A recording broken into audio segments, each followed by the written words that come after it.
საღამებით თურფასო, მეგობრებო, მაყურებლებო, სვენელებო, დღეს მინდა შემოგთავაზო ძალიან საინტერესო თემა.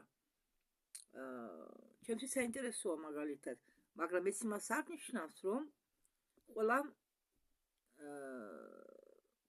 უცებ უნდა შეიცვალოს თავისი აზრი ხორცთან დაკავშირებით. და საერთოდ მე მინდა თქვენ შემოგთავაზოთ ტორსუნოვის ვიდეო, ალექ ტორსუნოვის ვიდეო, სადაც ის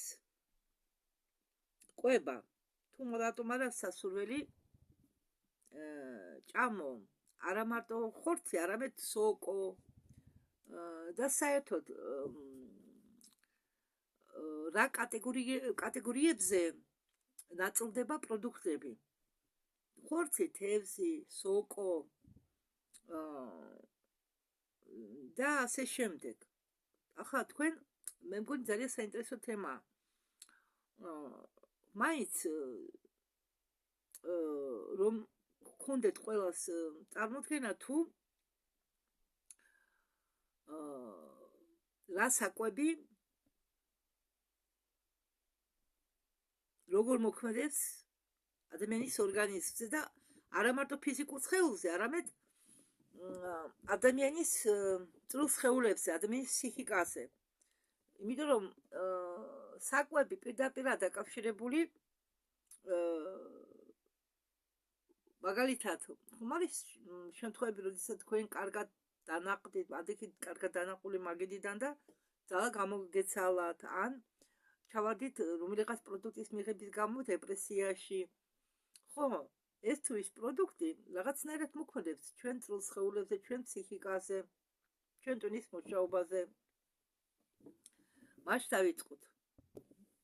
ხო, ტორსუნოვი ამბობს, რომ კიო, ამბობენო, უფრო გავრცელებულია ის აზრი, რომ ხორცი შეიცავს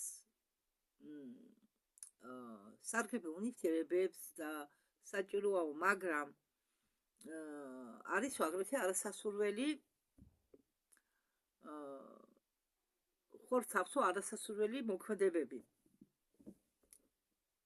რომლის გამო მე გირჩევდითო თქვენ საერთოდ არ იკვებოთო ხორცით, მაგრამ ტორსუნოვი არ ამბობს, გინდა თუ არა მიატოვე ხორცის ჭამაო. იმიტომ ეს თვითონ ადამიანზეა დამოკიდებული. მე მაგალითად დიდი ხანია, რამდენი წელი უკვე არც ხორცი მიჭამი, არც თევზი. კვერცხის პერიოდულად კვერცხსაც არ ჭამ. ხანდახან ძალიან მომინატრება კვერცხი, ხო, მაშინ შევჭამ, მაგრამ შემდეგ ისე ბძულდება. ახლა ეს ბოლო თვე მე კვერცხს ვჭამდი და საავტომოთ სანამ აღდგომა დადგებოდა, იმ კვირას ვერ ძღბოდი კვერცხით. ორი შეკრა ნახევარი კვერცხი შევჭამე ერთ კვირაში. შეკრა ნახევარი. ეს შეკვრაში 14-15 კვერცხი. ხო, ეს ძალიან ბევრია. უნდოდა ორგანიზმს.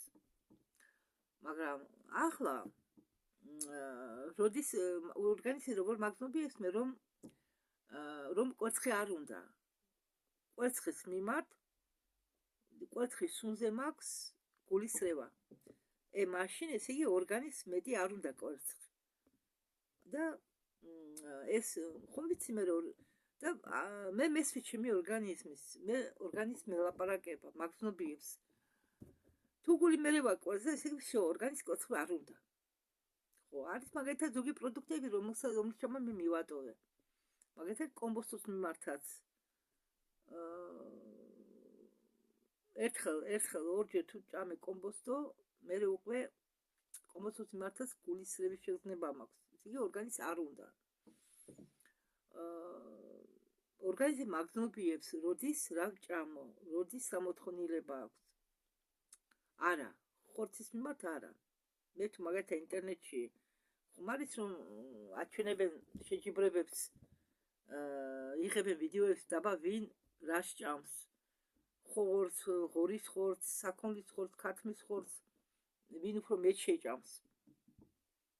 ხომ არის მე თავიდან უყურებდი ასე ვიდეოებს, მაგრამ მე მათი დაბლოკვა დავიწყე, იმიტომ რომ მე ვთვლი რომ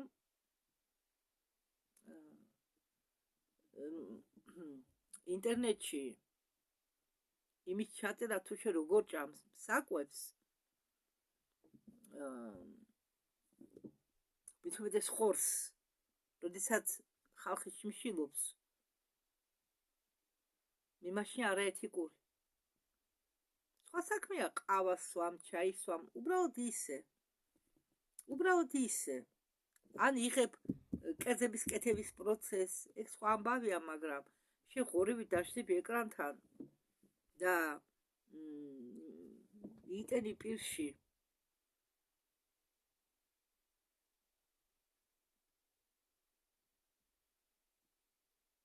ხორს არა ეს არა არაფერი ამაში ცუდი არა შენ ჭამის პროცესი მე რა მოხდა შეიძლება ღომის ჭამის პროცესის გადაიღოს ადამიანმა მაგრამ მე ხორცის ჭამლების მიმართ რაღაც ვარ სხვანაირად განწყობილი საერთოდ რომ ხედავ ადამიანი ხორცს ჭამს მე ეს არის ძალადობით მოკლული ცხოველი ძალით მოკლული ცხოველი ძალით წაართვეს ცხოველს სიცოცხლე და ამაში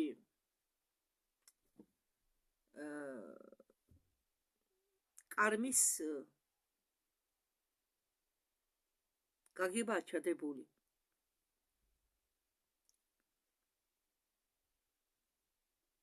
ეგ რასაკვირველია თქვენზეა და თქვენი საქმეა თქვენ რა შეჭამთ მაგრამ მე რაღაც სხვანაირი რეაქცია მაქვს ამ ვიდეოებზე არა ნერწყვი ახლა ნერწყვი შეიძლება წამოვიდეს კაცი რო ჭამს შეუძლია პირს რომ ღეჭავს ამის მაშინაც კი წამოგივა ნერწყვი მაგრამ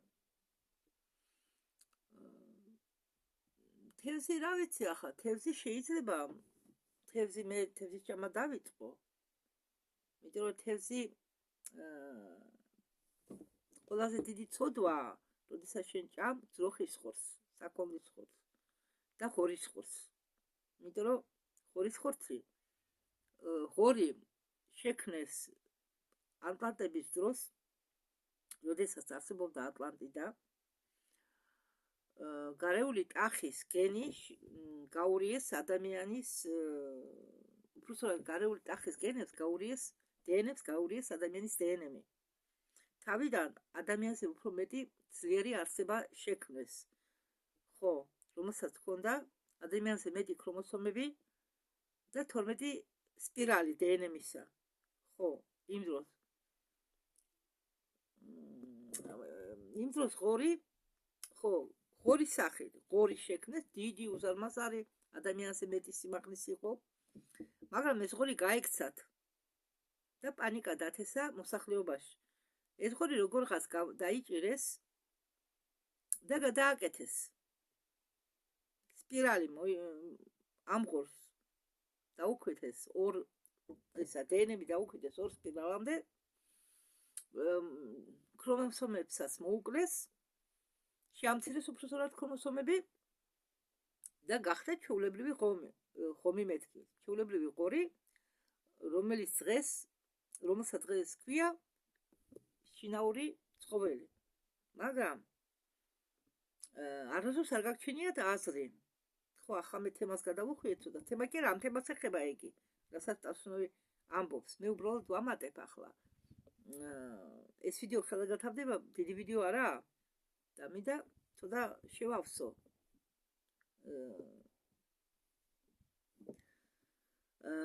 განვასხაფერო ნუ სხვადასხვა რა უფრო ასე ვთქვათ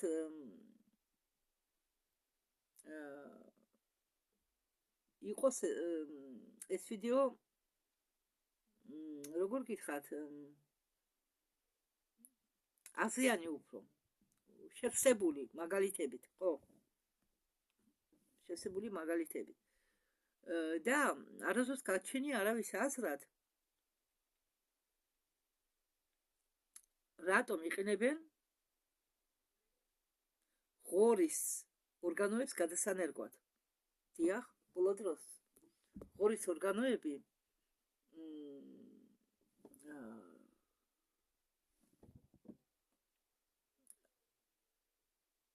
ანაცვლეს დონორებს და ადამიანები ხომ არა ხა ყველა ხარ მოხდება და აბრიაში ხარ მოხდება იმისთვის რომ მეორე ადამიანი გადაარჩინოს. მაგალითად დონორის გული. ერთს გადაუნერგეს დონორის ისა დონორის მეთქი. ღორის გული. ხო, ერთს გადაუნერგეს. რატომ? იმიტომ რომ ღორის ქსოვილი შეესაბამება ადამიანის ქსოვილს. ღორის გულის ქსოვილი შეესაბამება ადამიანის გულის ქსოვილს. საერთოდ ორგანიზმი.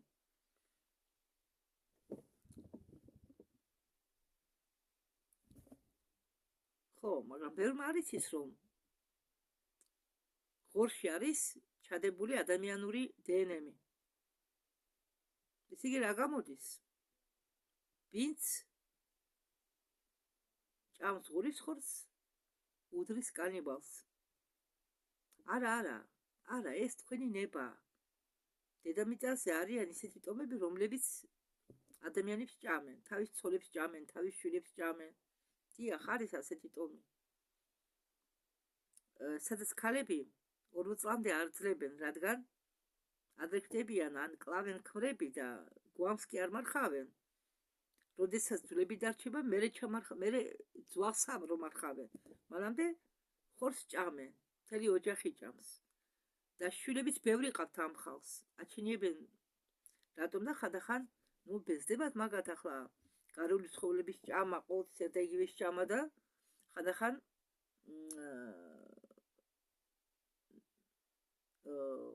რაღაც სიახლე უნდათ საკვებში და ხანდახან შვილებსაც მიირთმევენ. ჩემთან ვით მე მისმენთ ეს ამბავი არ უნდა გაგიკვირდეთ. იმიტომ რომ ეს რეალური ამბავია, ნამდვილი ამბავი. რასაც მეთქვი გიყვებით. ხო, შემოგარგებოდა ძროხა, როგორც თქვა ალექსანდრე უსანინმა, ძროხა არის კოსმოსური ცხოველი, რომელიც გვეხმარება ჩვენ მივიღოთ ინფორმაცია კოსმოსიდან. ძროხა თავისი რქები, ძროხის არის ანტენა. რადგან ძროხის რქები ანტენა კოსმოსური ენერგიის მისაღებად და რძის მეშვეობით ჩვენამდე მოდის ინფორმაცია.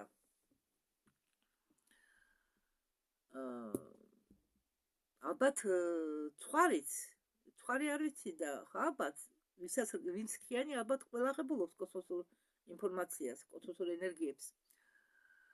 რატომ და მედიცინაში აგრეთვე გამოიყენება ცხრის შიგანი. შიგნის ანევრიზმების დროს, როდესაც გადასანერგია შიგანი, გამოიყენება ზუსტად ცხრის შიგანი.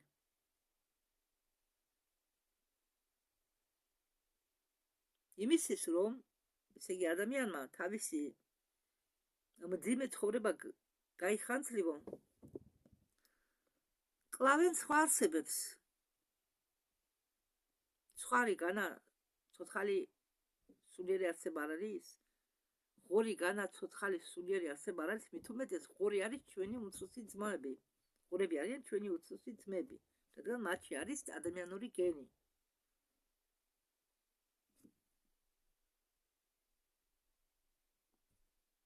მოდით ახლა დაუბრუნდეთ თემას. გაბრაზდებით ჩემ ნათქვამზე, მე არაფერს მოგონილს არ ვამბობ. მე ფაქტებზე დაყრდნობით გეუბნებით ამას ყველაფერს. აი, ბორევის წინს მოუწმინეთ, ატლანტები რა საკეთებდნენ, რას ჩალიჩობდნენ, რა გენეტიკურ მანიპულაციებს ახდენდნენ და გენეტიკურ ცდებს, ყავზე დაგიდგება თმები. იგივე ხდება დღესაც. თქვენ როგორ გონიათ ეს კენტავრები და ამდაგვარი არსებები განა მიფია? არა. ეს არის რეალობა, ისინი ცხოვრობენ ყინულოვანი კედლის მიღმა. კი, არის დასახლებები. ბევრი მატერიკებია ყინულოვანი კედლის მიღმა და ეს კენტავრები და სხვადასხვა ზღაპრული არსებები ცხოვრობენ იქ თავიანთ ტერიტორიებზე. მე ხვდავდი ვიდეო ადამიანებზე გრძელყურ ადამიანებზე, ცალფეხ ადამიანებზე, უთავო ადამიანებზე.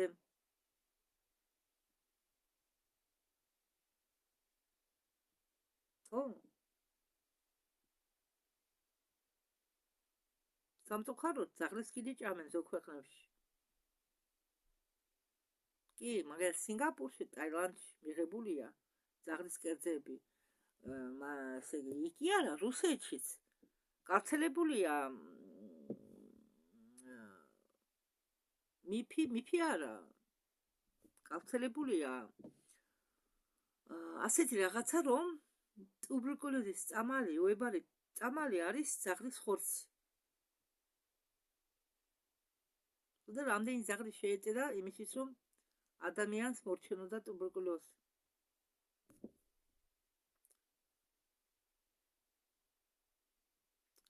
არა, მე ამას ვიტომ კი არ ვამბობ, თქვენ რადგანაც ისჭამეთ, იმიტომ რომ ადამიანი თუ არა მზად რამე შეცვალოს თავის კვებაში. მაგით ყვაზე შეიშლებაო ამბობს ტორსუნოვი, თუ აუგრძალიო რამის ჭამა. ხო, ახლა მიუბრუნდეთ ტორსუნოვის ვიდეოს. ხო და ოლეგ ტორსუნოვი ამბობს, რომ ხორცი ძალიან რთული არის კუჭისთვის, რთული საკვებია, რადგან კუჭი ხორცს ძალიან რთულად ამუშავებს, თითქმის ვერ ამუშავებს. ვერ ინერებს თითქმის, ამუშავებს კი არა. ვერ ინერებს ხორცს. და ის კუჭში პება. ხორცის მონელება ხდება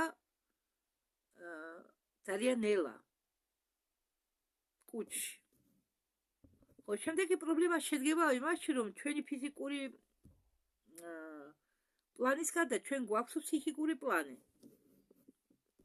როგორც მოგეუბნებოდით. რა არის ხორციო? ხორცი არისო ცხოველის სხეული, რომელიც მოკლეს ძალით. მოხდა მკვლელობა, ხო? და ეს ამ ცხოველის სული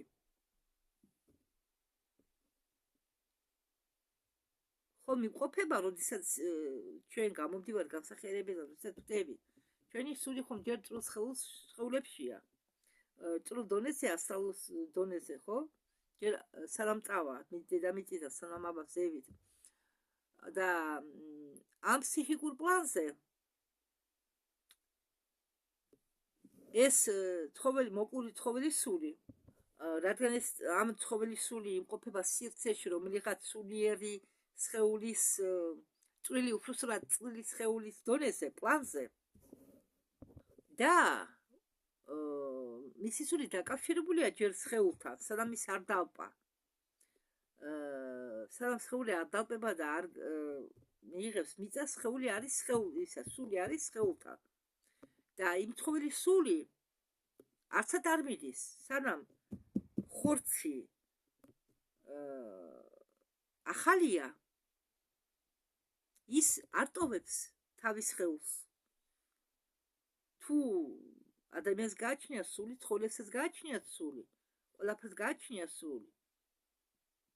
ოღონ კი ადამიანის სულის დონეზე არა ცხოველის სული, მაგრამ მაინც გზნობს ის, მაინც ხვდება ყველაფერს.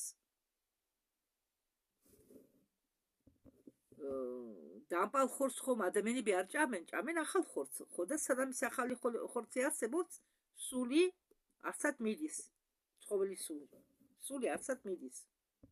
და ამ ცხოველის სული უყურებს ახლა ფიზიკურ პლანს თავისი წვრილი პლანიდან, სივრციდან, რომელიღაც წვრილი პლანის სივრციდან უყურებს, როგორ ჭამს ადამიანი მის ხორცს.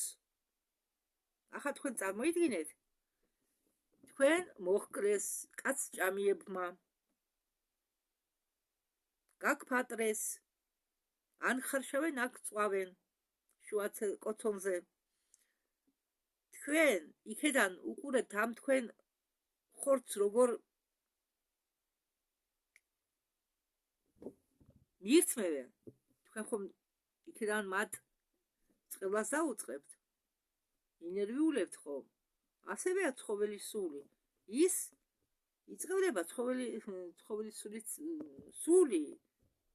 ის ცხოველმა არის საუბარი, თორე სული ყველა კოსმოსურ ენაზე საუბრობს, ტელეპათიით საუბრობს საერთოდ. ფიზიკურ სხეული არ აქვს ისეთი სულებიც არა აუცილებლად გქონდეს სხეული, რომ ისაუბრო. არის ტელეპათიური ენა, რომელიც კოსმოსში ყველას ესმის. და წყევლის იმ მათ ვინც ჭამს მის ხორცს. აი ეს არის ნამდვილი თვალი. ადამიანი ხომ აბობს ხანდახან, აი მე თვალი მომხდა. აი ესა თვალი. ჩვენამდე ვინც ჭამს ხორცს, მოდის იმ ცხოველის სულის წყევლა, ესე იგი კლელი ვინც გაყიდა, ყლელმა მოკლა გაყიდა. მყიდველი, მომხმარებელი, სამივე დამნაშავეა, სამივე ცოდვილია. აქედან გამომდინარე, ვინც ხორცს ჭამს, მათ ემართება დეპრესია. მათ უქრებათ არც პოზიტივიც და ოპტიმისტობაც. როდესაც ადამიანი ჭამს ხორცს, ის მძიმდება. და როდესაც ადამიანი დიდხანს არ ჭამს ხორცს, ის გრძნობს, რომ მისი განწყობა ამაღლებულია. ადამიანი გრძნობს თავს სუბუქად. ეს იმას ნიშნავს, რომ ადამიანი გაიწმინდა იმ ხორცისგან, რომელიც მას აქვს დაჭამი. ორგანიზმი გაიწმინდა მისი ადამიანის ორგანიზმი. ითით რა ამბობენ, რომ ხორცი ვიბრაციებს წევსო დამბლა. მაგრამ ლეტალი ამოთხა ერთ თავის კლიენტს, შენო თუ მინდა უჭამიო ხორცი, მაგრამ ეს არ მიიღო, ისე თითქოს და ის შენ ვიბრაციებს გიწისო. რადა შენ თუ ენერგეტიკულად ამაღლებული ხარო, დაბალ ვიბრაციული პროდუქტები შენ ვერაფერს ვერ გიზამსო. ხო, ყველას თავთავისი აზრი გააჩნია. მე მაგალითად ხორცის ჭამა მივატოვე, როდესაც ამ ტორსუნოვის ვიდეოს მოусმინე, კიდევ სხვა ვინც ვედების მიხედვით ცდილობს იცხოვროს, მაგათ მოусმინე. მაგათ ვიდეოებს ვედების მომხრეებს. ხო. და ფიქრობ, რომ მე არც იმ პროდუქციას ჭამდი, რომელშიც კვერცხი იყო. არც ნაცხვარს ჭამდი, არც პეჩენიებს ჭამდი. ხო, ნუ ახლა ხანდახან მივსვევდი კი, ახლა მივატოვე, იმიტომ რომ შაქარი უნდა დავიგდო და უნდა გადავიდე მცენარეულ საკვებზე. და კატარაქტის ოპერაცია უნდა გამიკეთდეს და ამ თვეში კიდე კაი რომ ვერ ჩამაჯინა იქიმა, და ანალიზის პასუხები არა, ჯერ მზად. დრო მაქვს იმისთვის, რომ შაქარი დავწიო, შაქრის ზონე.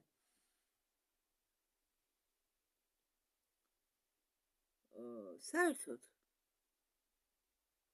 რა არის ხორცი? განა ის ხორცია, რომელსაც ყიდიან მაღაზიებში დღეების განმავლობაში, რამდენიმე დღის განმავლობაში კიდიან დენამაცივარში. იგივე ქათმის ხორცი ავიღოთ. ხან გაყინავენ, ხან გამოყინავენ და შემდეგ ამ ხორცს ჭამს ქალაქის მაცხოვრებლები. ამიტომ ამბობ, ქალაქი ადამიანს ავადებს და კლავს. იმიტომ რომ ჩვენ ვართ დამოკიდებული შემოტანილ პროდუქციაზე. და თუნდაც ხილი იყოს, ბოსტნეული იყოს, როგორი წესითა ეს ყველაფერი მოყვანილი, არავინ არ იცის, იმიტომ რომ გასაღით პროდუქციას უფრო მეტ ხიმიას უკეთებენ, რომ მოიყვანონ მალე. მე სიმართლე გითხრათ, რამდენი წელი მარტყე ესა კლუბნიკა არ ვიჭამია. იმიტომ რომ ადრინდელი შემოტანილი კლუბნიკა არის ქიმიით მოყვანილი. ხო, ძვირის ღირს ჯერ ერთი და მე კიდევ მეშინია მოვიწამლო. მე ადრინდელი შემოსულ კიტბზა და პამიდორსაც არ ყიდულობ, იმიტომ კი არა რომ ძვირი ღირს. ხო, ძვირი ღირს ეს ერთია და მე არის უფრო მეტი შანსი მოწამლისა. არის უფრო მაღალი შანსი, რომ შეიძლება მოვიწამლო. მით უმეტეს, როდესაც შენ სვამ წამლებს და გაქვს პრობლემები ჯანმრთელობასთან. ამიტომ მე ველოდები იმ დროს, როდესაც იაფთება პროდუქტი, ესე იგი, შემოდის უკვე სოფლის პროდუქცია და იაფთება. ესე იგი, შეიძლება მიიღო თავისუფლად. იგივე კარტოფილი ავიღოთ. შემოდანილი კარტოფილი როგორი მოწიებულია, ხომ არავინ იცის. შენ რაც შენ მოგყავს. მე მაგალითად ერთი პერიოდი მომყავდა კარტოფილი. ერთი შეჭმული კარტოფილი არ იყო, ერთი შემთა მარტო. არც ხოჭოს, ხო, შეჭმული ხოჭოს დანარჩენი მე სახი კარტოფილები ამოთხარებ, ბევრი არ გამქონდა დაწესილი, მაგრამ იმასაც პრეტენზია გამომიცხადეს, რატო არ გამოგვიგზავნიო სიტყვაზე. ესე იგი მე, კაი, დავანებოთ ამასთან. და გავაგრძელოთ აბა ვიდეოს მოსვენა. ტორსუნოვი ამბობს, საერთოდ ხორცი არის თუ არა საკვებიო? კი, ხორცი არის საკვები, მაგრამ ხორცი არის ექსტრემალური შემთხვევებისთვის. და როგორ? ხო, მაგალითად, როდესაც მიდის ომი და საჭმელი არაა. და ადამიანი იძულებულია ადამიანმა ჭამოს ცხოველის ხორცი. იძულებულია ჭამოს, თორემ შიმშილით მოხდება. და ამ მომენტში თუ შენ სხვა საჭმელი არ გაქვს და იძულებული ხარ ცხოველის ხორცი ჭამო, ეს ცოდვაში არ ჩაგეთვლება. მაგრამ როდესაც შენ გაქვს საკვები, გაქვს არჩევნის საშუალება, მაგრამ შენ მაინც ჭამ ცხოველის ხორცს, ეს უკვე ცოდვაში გეთლება. და თან ხორცი არის ძალიან მძიმე საკვები. ამიტომ არასასურველია ჭამოს ადამიანმა ხორცი. ჩინელმა მეცნიერებმა ჩაატარეს კვლევა, და ამ კვლევაში მონაწილეობდა ძალიან ბევრი ხალხი და ასეთი დასკვნა გამოიტანეს, რომ ხორცი არის პირველი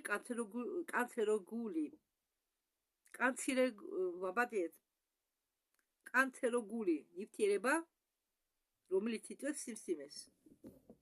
რადგან ხორცი შეიცავს ესტროგენებს, ესტროგენები ეს ნიშნავს, რომ ესტროგენები ასტიმულირებენ ავთვისებიან სიმსივნეს.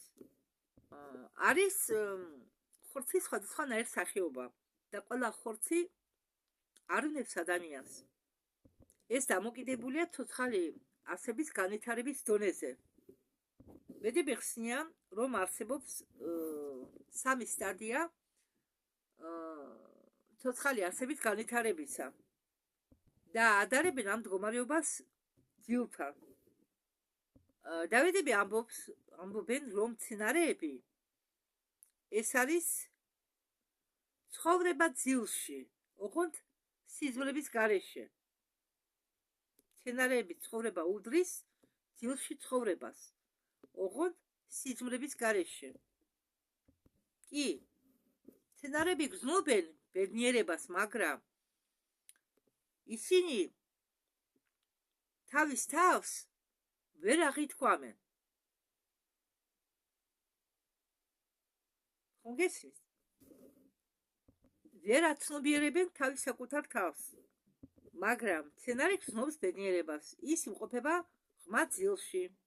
თუ მაგალითად მცენარეს, მაგალითად ხეს, ბუჩქს მოაჭრი ტოტებს, ის იხსნებაო, ამბობს ტორსუნოვი.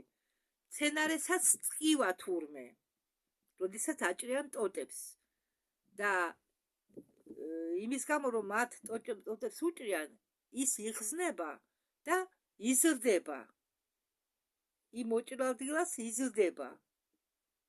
და ამიტომ და ამიტომ მებაღეებმა იციანო, რომ ხიდის ხეს თუ არ მოაჭრიო ტოტებს, ისინი დიდხანს არ ცოცხლობენო.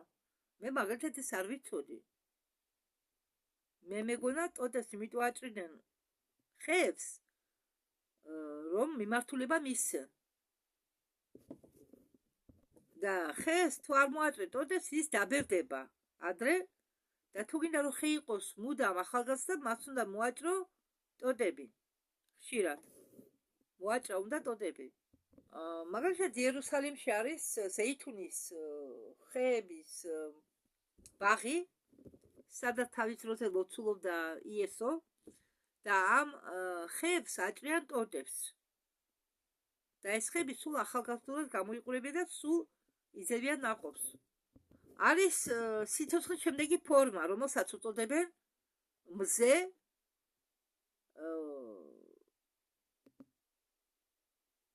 უბრალოდ პირიქით, სიზმრებიანი მზე. ხო, ასე უწოდებენ. სიზმრებიანი მზე.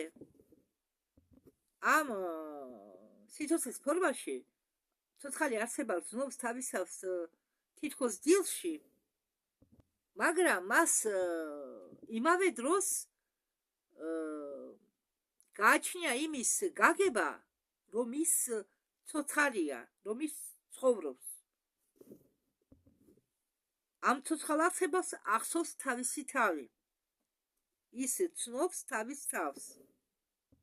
მაგალითად, ძაღლს შეუძლია თავის სარკეში ჩახედროს თავის ანარეკლს უყეფოს. რადგან ძაღლს არ შეუძლია ორიენტირება მთლად და მთლად კიდევ არ ისმის თავისი თავის. ისე ინტერნეტში მინახია, მაგალითად ძაღლი რო პოზირებს თვითონ თავს ტელეფონში ვიდეოს ჩასაწერს და პოზირებს. ახალდელი ცხოველები არიან მაგრად განვითარებული. მაგრამ ძაღლმა იცის, ძაღლი გრძნობს, რომ ის ცოცხალია, რომ ის ცოცხლობს, რომ ის ცხოვრობს. მაგრამ ძაღლს ესმის, რას ნიშნავს სიკვდილი. მას არ უნდა სიკვდილი. სცენარისგან განსხვავებით. მას ესმის, რას სიკვდილი. როდესაც სცენარის სული ხდება წვრილ დონეზე, მას არ ესმის, მას რა დაემართა. ის ვერ იგნებს, რომ ის მოკვდა.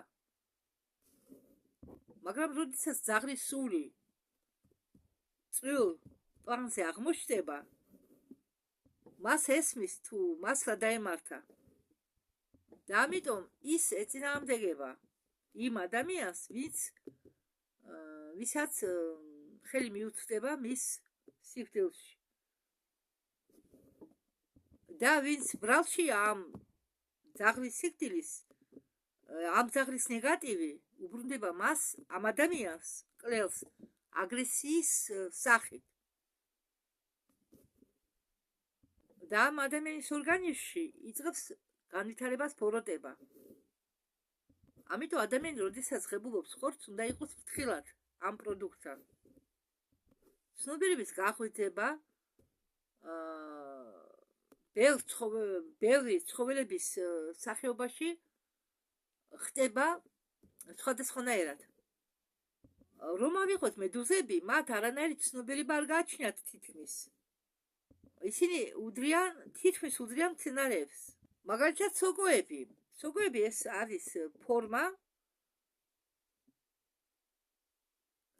რომელიც შეიძლება ასე ვთქვათ, განალაგო ფრინველები მეთქი მცენარეების და ცხოველების შუაში. ესე იგი, კიც მცენარეებია, კიც ცხოველებია, ნახევრად მცენარეები არიან, ნახევრად ცხოველები არიან. სოკოები. დიახ, თურმე. ჩვენ გონიათ, რომ სოკოები სოკო არის მცენარე, მაგრამ მასე არა, ისინი იქცევიან როგორც ცხოველები. ისინი არიან აგრესორები. ტორსუნოვი ამბობს, რომ სოკოები იკვებებიან სხვა მცენარეებით. სოკოები არიან პარაზიტები. სულ პარასიტირებენ. სოკო არ არის კარგი საკვები, რადგან სოკო ანგრევს იმუნურ სისტემას. თურმე როდესაც შენ ჭამს სოკოს, შენ ორგანიზმში ინფექციური დაავადებები ნებისმიერ შემთხვევაში, ნებისმიერი მიზეზებით შეიძლება ხშირად დაგემართოს. რადგან ერთი სოკოს სახეობა ეხმარება სხვა სოკოებს განვითარებაში, გაზრდაში. სოკო სარგებ მომტანი არ არსებობს. არც ერთი სოკოს არ მოაქვს სარგებელი ორგანიზმისთვის. ყოველ წელს, მაგალითად, კრასნოდარის მხარეს გვხვდებაო მთელი ოჯახებით გვხვდებიანო სოკოსგან, რომელიც თითქოს ნორმალურია, რომელიც თითქოს ვარგა საკვებად. წარმოიდგინეთ?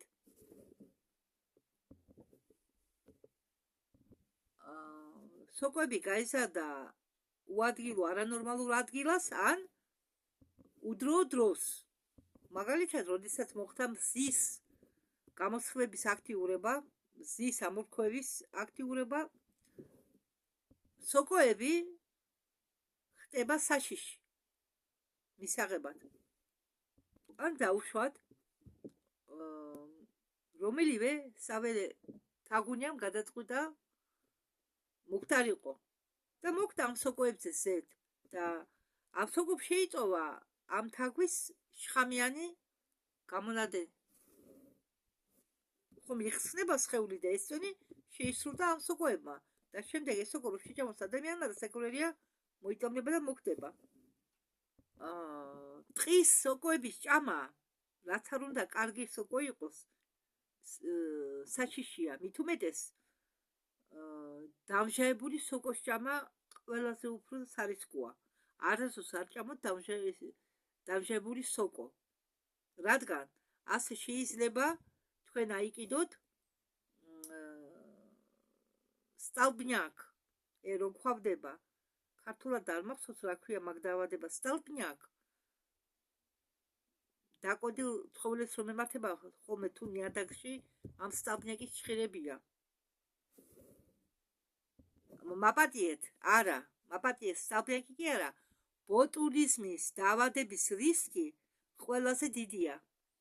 ხო, შეიძლება უმი სოკოებით, დამჟაებული სოკოებით, ის ხომ არა, კი, დამჟაების დროს დუღარს კი ასხამენ, მაგრამ ის ხომ არ არის მოხარშული და შემწვარი. მეტი რისკია დაავადე ბოტულიზმით. რა არის ბოტულიზმი? ბოტულიზმი არის ესეთი დაავადება, როდესაც თუ ადამიანმა შეჭამა საკვები, რომელიც შეიცავდა ბოტულიზმის ჭხირებს, მას ემართება საკლაპავი აქ, აი ამ ადგილას მილის, როგორ გითხრათ,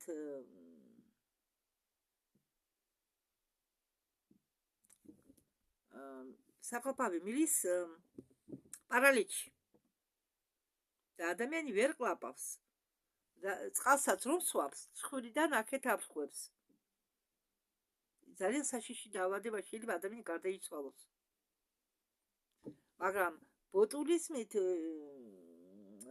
შეიძლება საშინაო კონსერვებმაც მოწამლოს ადამიანი. როდესაც არ ვიცი, ადრე იყო ეს, ახლა კიდე არის მაგი ხმარებაში, რკინის სახურავები და ხუფავდნენ. ხო, როდესაც გაიბერება, მე არ გულისხმობ ჟავეს, მე გულისხმობ რაღაცე მოთხოვნებს რომ ინახავენ დიასახლისები. თუ გაიბერება, ის არ უნდა მიიღო საკვებად, უნდა გადაყარო. თქვენი ორგანიზმი თუ არის დასლაბებული და თქვენ თუ გააქვთ სუსტი იმუნიტეტი, სოკო საერთოდ არ უნდა გაიკაროთ. თუ ხორცე საუბარს გავაგრძელებთ, არის 3 სტადია. პირველი მაგალითად კიბურჩხალები და მაგდაგვარი რაღაც რომელსაც ვერც იტყვი რომ მათ ხორცი გააჩნიათ, მაგრამ ხომ აი ხორცია. კრევეტკები, ხო ამ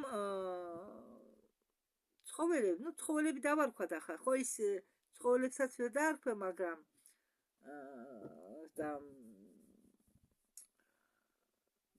წყლის მომბინადრეები არიან, ზღვების და ოკეანეების მომბინადრეები, ხო? მათ აქვენ ყველაზე დაბალი დონის ინტელექტი. ამ კრევეტკებს, ამ კრაბებს, ამ კიბორჩხალებს აქვთ ყველაზე დაბალი დონის ინტელექტი. ხო და მათ ხორცაც ვერ დაარქმევთ და ნაკლები ცოდვა ჩაიდენ თუ მაგალითად ამათ შეჭამ. მე მაგალითად არ მიყვარს. ისე განასინჯი მაქვს კრაბის ფეხები. იქ ფეხები სული ფეხები აქვს.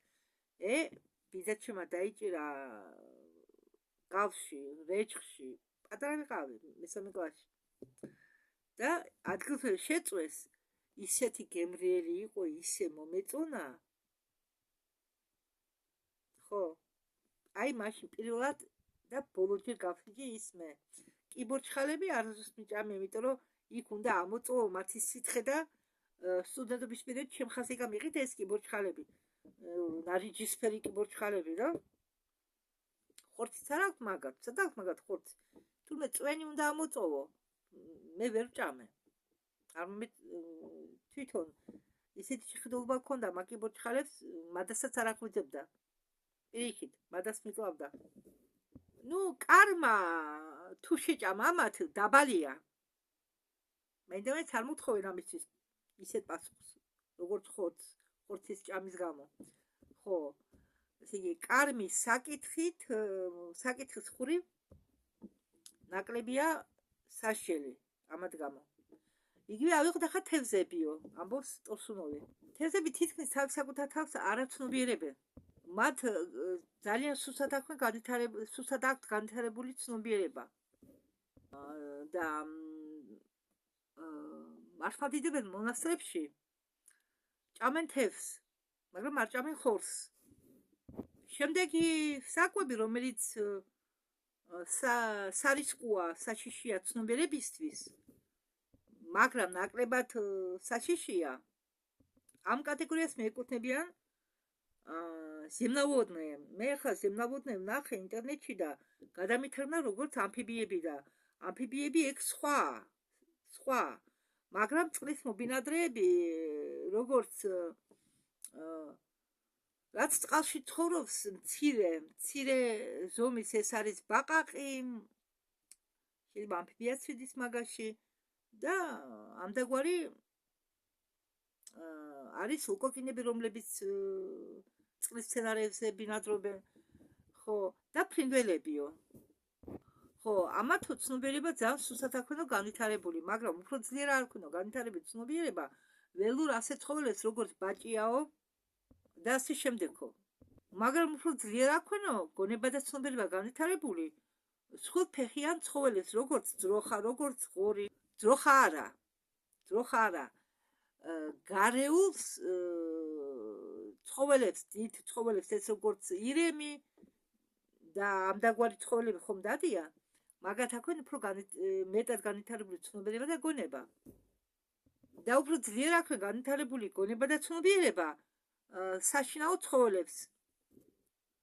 ძროხები, ღორები.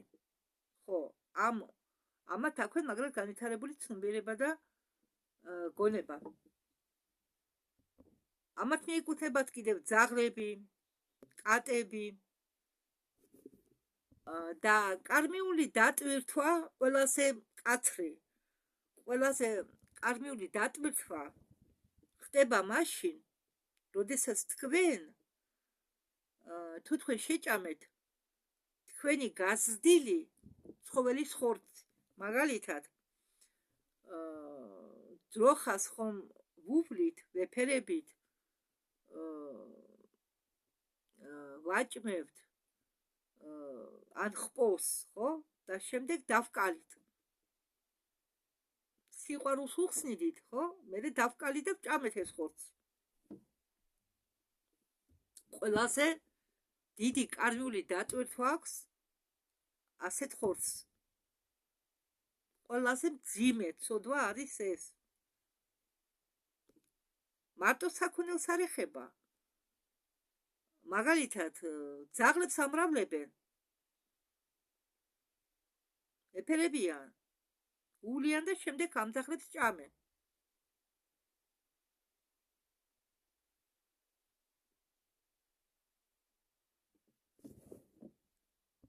ხო, მაგალითად, ტოსნობიც ამას ამბობს, ზოგიერთი გზნოსო ამას და არ კლავსო თავის გაზრდილ საქონელს, ყიდისო.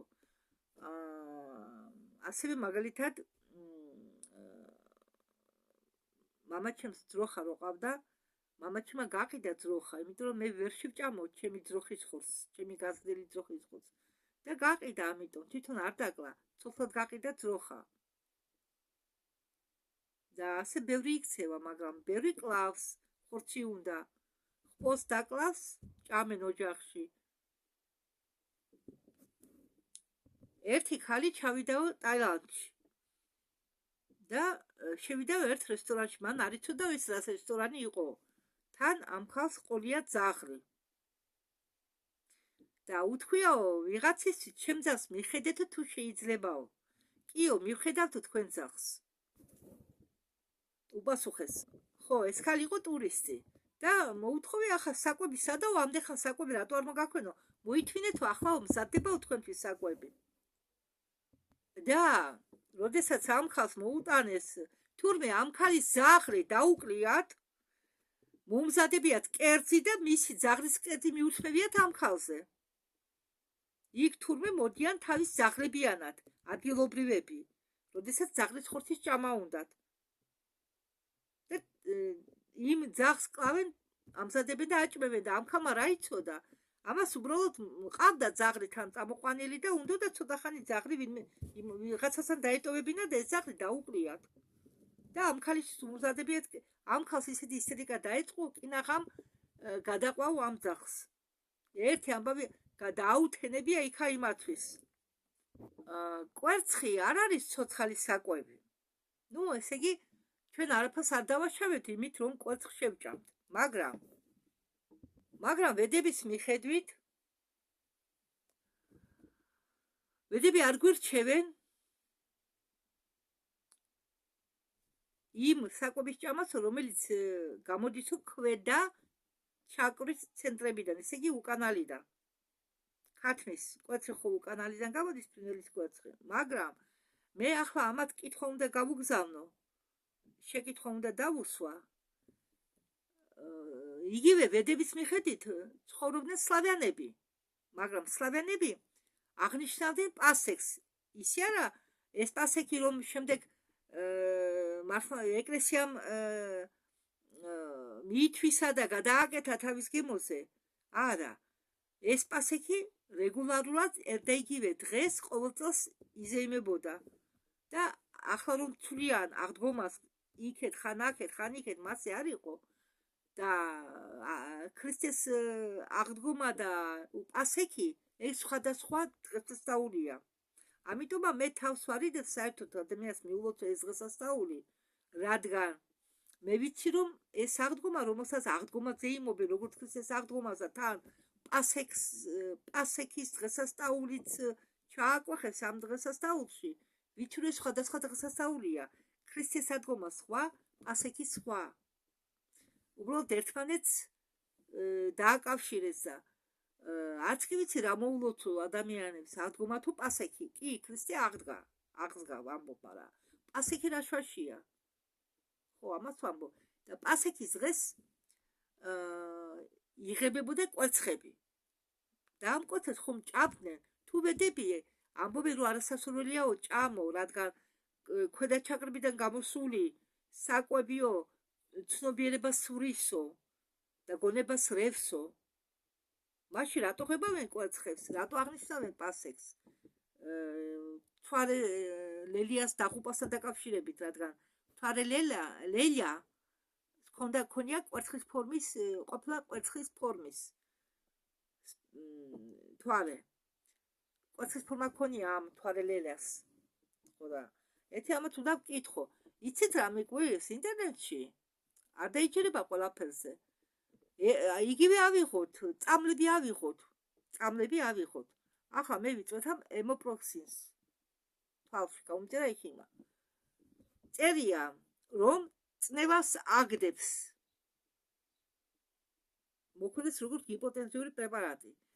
თან იმავე სტროფში დაბლა წერია, წნევას წევს. რას აკეთებს? წევს თუ აგდებს? და ასეთი ინსტრუქციები ბევრ წამალს მოყვება სხვათა შორის. ძალიან ბევრ წამალს. ავიღოთ ვიტამინები. ბეჭდობის ვიტამინების ერთად გაკეთება არ შეიძლება. მაგრამ არის მილგამა. თუ არ ცდები. ავიღოთ მილგამა. მილგამა შეიცავს ვიტამინ B12 ციანაკობალამის, შეიცავს ვიტამინ B1 თიამინის ჰიდროხლორიდს, პირიდოქსინის ჰიდროხლორიდს. ვიტამინების ერთად გაკეთება არაბითარ შემთხვევაში არ შეიძლება. ცალ-ცალკე დღე გამოშვებით, თუ ორს იკეთებ ან სამს. და მილგამაში სამი საერთოდ ხო, სამი ისა ვიტამინი და საერთოდ B1 ვიტამინი არაფერთან ერთად არ შეიძლება გარევა. მაგრამ უშვებენ წამლებს ისეც, რომ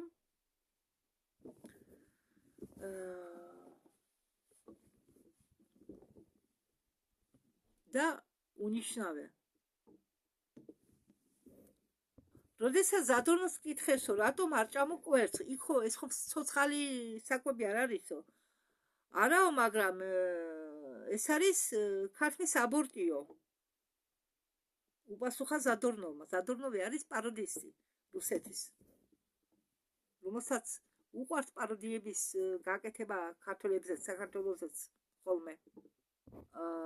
და რატომ არ შეიძლება უყვარცხლიშა მეკითხება დარბაზიდან ქალბატონი ტორსულოვს?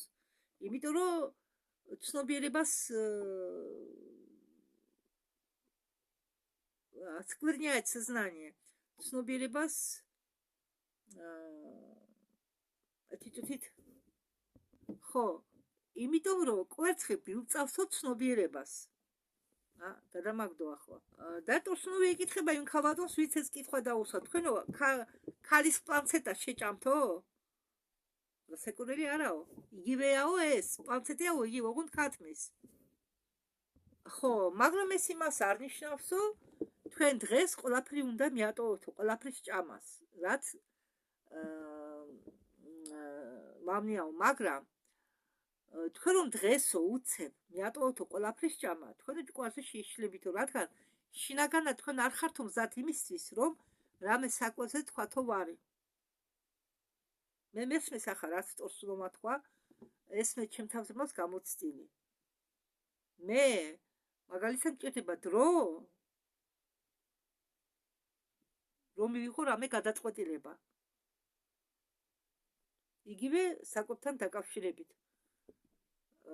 შინაგანად უნდა მოემზადო ამისთვის. იგივე, როდესაც მე ერთი პერიოდი მაშინ დიაბეტი არ მქონდა, ეს იყო კაგრას ომის შემდგომი პერიოდი, აფხაზეთის ომის შემდგომი პერიოდი. მამაჩემმა მოიტანა პოლბრიგის წიგნი შიმშილობით კურნალობა. და მე რომ განვეწყე ამ შიმშილობით კურნალობაზე, ყველაფერი კარგად მიდიოდა. მაგრამ ბოლოს რომ უკვე შინაგანად უკვე გადახდელად ვზნობდი თავს და შინაგანად უკვე ვაძალებდი თავს, კუჭი კინაღამ გავიფუჭე. ამას ნიშნავს. შინაგანად თუ არ ხარ მზად, შენ ვერაფერს ვერ გადაწყვიტა. ახლა ხო ვამბობ მე, ფიქრობ ხანდახან დავიწყო თუ რა თევზის ჭამა.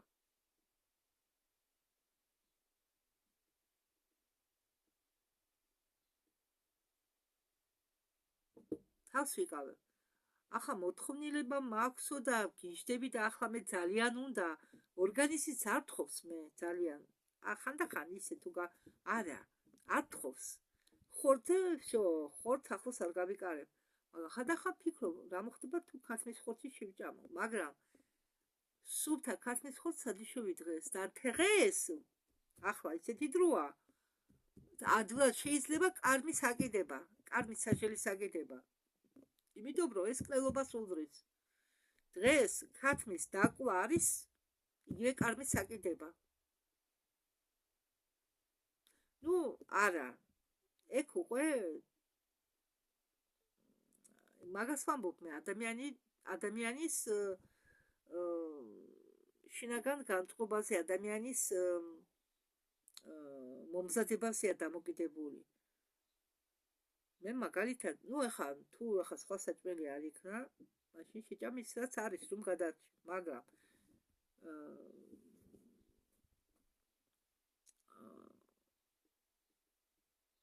იგივე საკვებია, როდესაც შენ ინერგავ ვინმეს ორგანოს. იგივე საკვები მიმაჩნია მე. მარტო კუჭში რაც ჩადის, მარტო მაგ საკვებს არ ეხება ეს, რასაც ტორსნოვი ამბობს. ეხება იგივე დონორობას, იგივე სისხლის გადასხმას.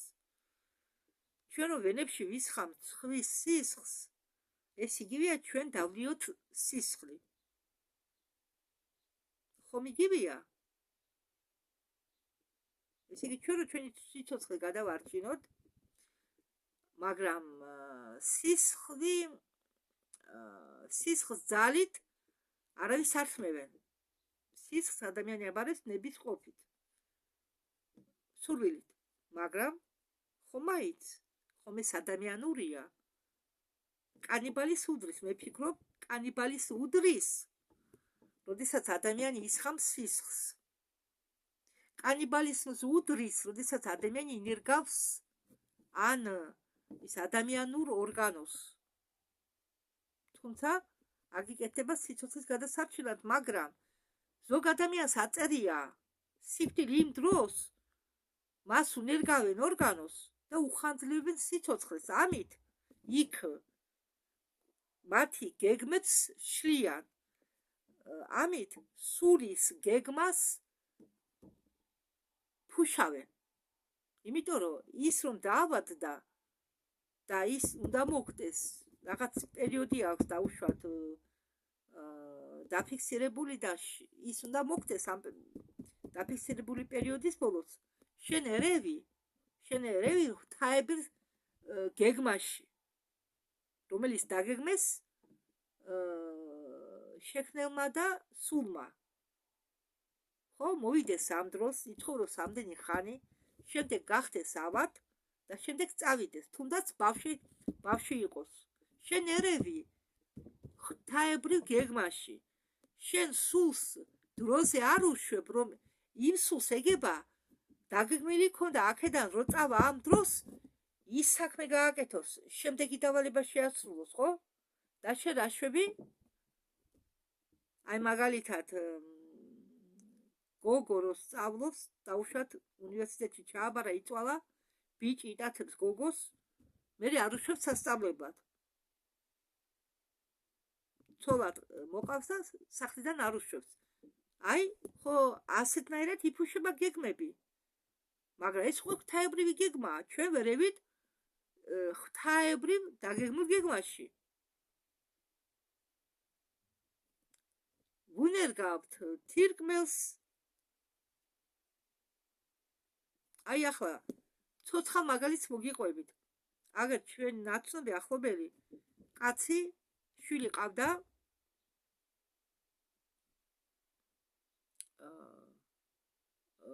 ყავს უბრალოდ ავადმყოფი თირკმლებით და დიალიზს იტარებდა ეს ბიჭი სულ დიალიზს. მამამ გადაუნერგა თირკმელი, ცოტა ხანი იარსება მასე, შემდეგ ისე პრობლემები შეექმნა. შემდეგ ძმამ გადაუნერგა თირკმელი. ახლა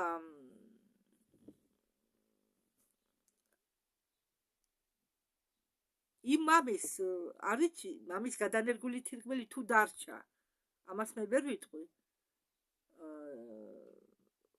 დაუშვათ დონორი, თირკმელის დონორი რომ მოგდეს, ახლა ძმამ გადაუნერგა თირკმელი ძმას, ხო? დაუშვა და მოგდა ის ძმა, რომელმაც მისცა, მოხდა რამე და მოგდა ძმა. მამა გარდაეცვალა იმ ბიჭს. არის იმიტომ ვაბობ მამის თირკმელი დაატოვეს ორგანიზმში თუ არ დაატოვეს თუ მამის თირკმელი დატოვებულია ორგანიზმში ესე იგი ერთი თირკმელი მუშაობს ხო ალბათ ორივე თირკმელი გაეთიშა და ერთი თირკმელი მუშაობდა და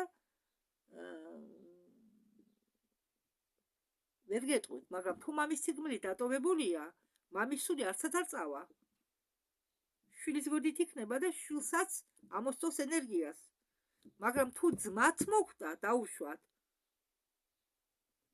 ძმის სულიც არცად არ წავა ამოწოს ძმას ცოცხალ ძმას ენერგიას და ორივე მოხდებიან დაბალ ვიბრაციულ სამყაროში არა მე ვერ ვიტყვი რომ ეს ჯოჯოხეთია იმიტომ რომ ჯოჯოხეთი ეგ სხვა გაგება ის არა ის გაგება რასაც ჩვენ ვფიქრობთ ამიტომ ვამბობ და ვისაც უნერგავენ ორგანოს რამე ორგანოს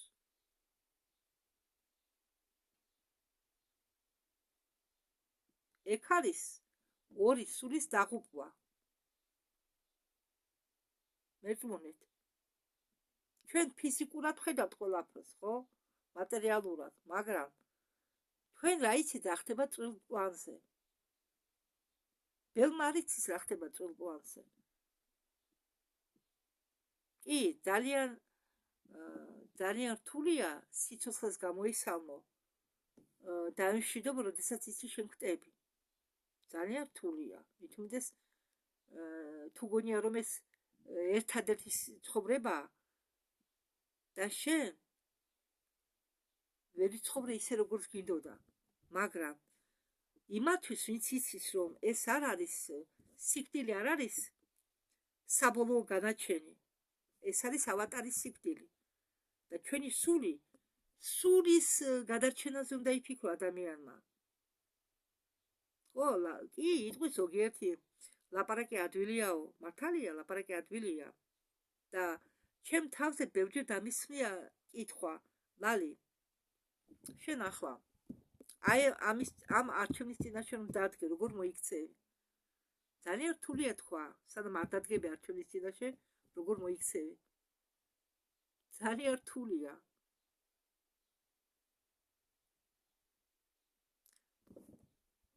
ხო როდესაც ადამიანი თვითვითარდება როდესაც ადამიანი თავის ცნობიერებას ავითარებს რაღაც პერიოდამდე რომ მივა ის გზნობს რომ საკვებში უნდა შეცვალოს რაღაცა რომ ძველი საკვები რომელსაც ის მიირთმევდა უკვე ხელს უშლის აი მეც ასეთი შეგრძნება მქონდა რომ მე ვარი უნდა ვთქვა მე მიდოდა განვითარება სულიერი განვითარება მიდოდა ჩემი ცნობიერი გამეფართოვებინა ადამიანი რაც მეტია დაინტერესებული რაღაცით რაც მეც კითხულობს რაც მეც ფიქრობს ხატავს კლასიკურ მუსიკას უსმენს ქსოვს რამეს ქმნის ვითარდება ადამიანის ცნობიერება ვითარდება ადამიანის სული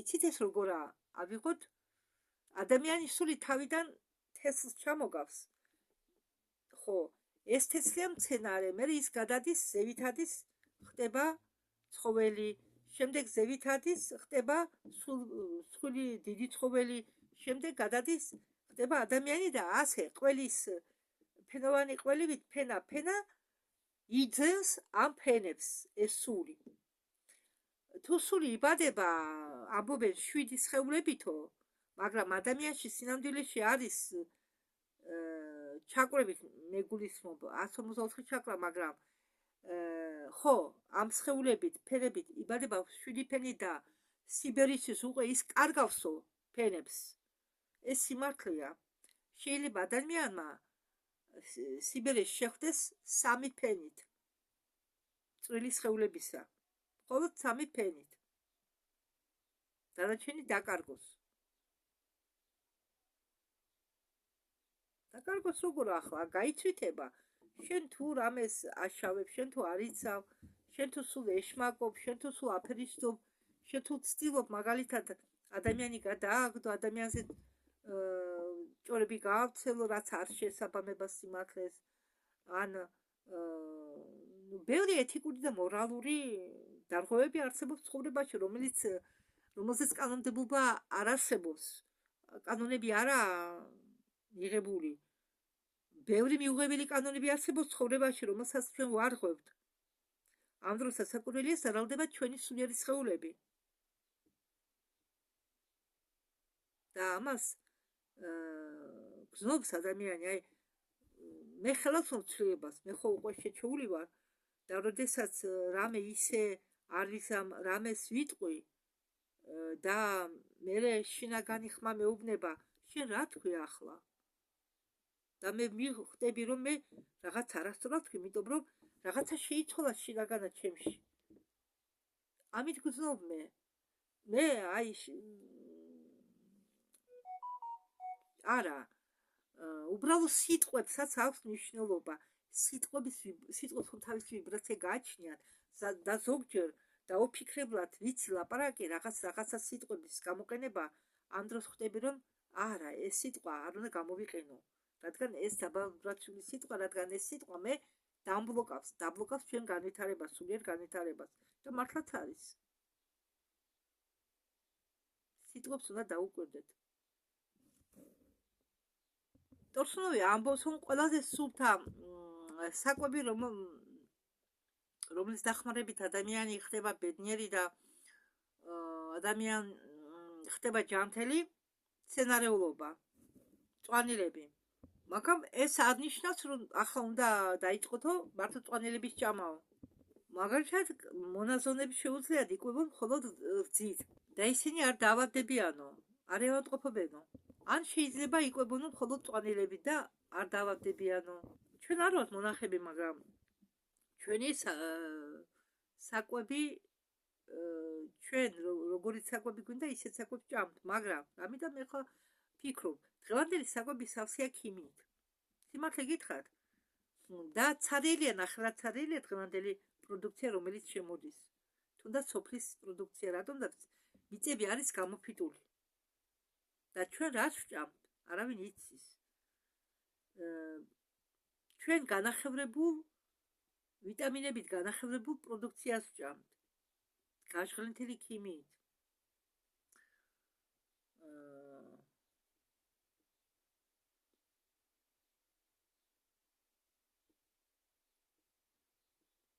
მე მაგალითად ვამუშავებდი მიწას, როდესაც ბოსტანი გავაკეთე მამის სიკვდილის შემდეგ, ვამუშავებდი მიწას იოდით, ზელონკით, კვერთხის ნახარში წყავდი, ნახარში ხსნიდი წყალში და წყავდი კირს. მაფშობოდი რა ქვია, შემდეგ ნაყოფს როცა მოისხამდა, დროჟის ვაყენებდი, საფუარს ვაყენებდი, მაგით წყავდი, მაზავებდი წყალში. და ეს ყველაფერი სოკო, ეს საფუარი ხო სოკოა. ალბათ ყველაზე კარგი იქნება, როგორც თქვა უსანინმა, ორგანული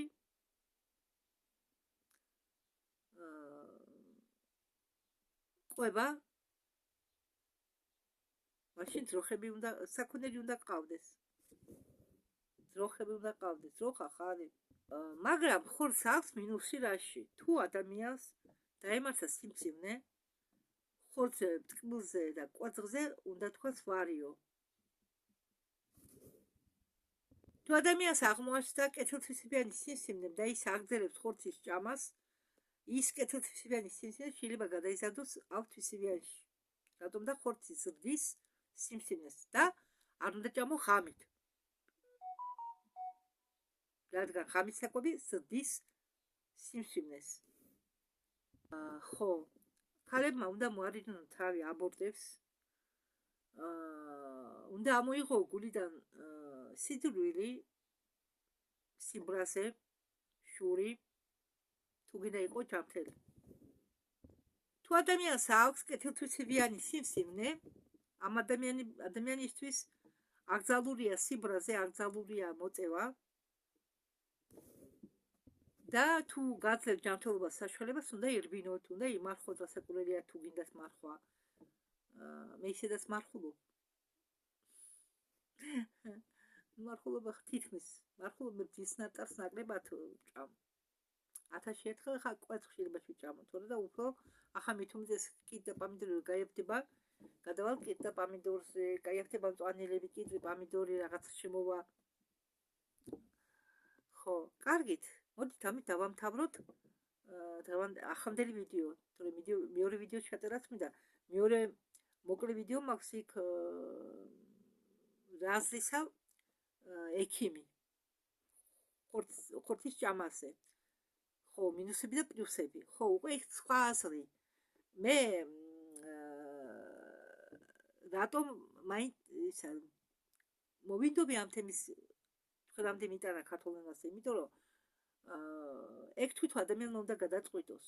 მე უბრალოდ თქვენ შემოგთავაზეთ თუ რა რისკებია დაკავშირებული ხორცის ჭამასთან, კვერცხის ჭამასთან საერთოდ. სოკოვიც, ვისაც სოკო უყვარს. კარგით მაშინ. დროებით